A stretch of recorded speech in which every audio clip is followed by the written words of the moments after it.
आज देश और देशवासियों के लिए बड़ी खुशी का अवसर है जो 370 धारा और 35 धारा को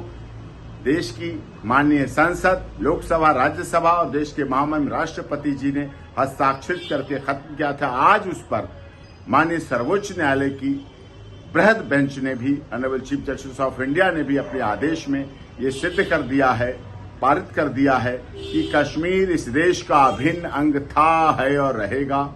अब वहां लोकतंत्र का जो हमारा महापर्व होता है, सितंबर के महीने में अगले साल के, उससे पहले चुनाव भी होंगे, यानी कि लोकतंत्र भी वहां जीवित होगा। और जो इतने वर्षों से पत्थरबाज लोग कश्मीर पर, जम्मू पर अपना कब्जा बनाए रखना चाहते थे, आतंकवादी गतिविधियां करना चाहते थे, अब धारा 370 और 35 से हटने के बाद वहां भी समरसता आई है, वहां भी धार्मिक उन्माद समाप्त हुए हैं, वहां आतंकवाद समाप्त हुआ है, वहां विकास हुआ है। अब वहां के युवा भी, चाहे थल सेना हो, जल सेना, वायुसेना में भी हैं, सर्विसेज में है, यूपीएससी, आईएएस, आईपीएस सर्विसेज में भी हैं, और अब वहां आईआईटी भी खुल रहे हैं, एम्स भी खुल रहे हैं, तरक्की हो रही है, विकास हो रहा है, विकास के पथ पर फिर से बढ़ रहा है। और जब डल झील, चीन, रावी, ताप्ती, झेलम नदियों में भी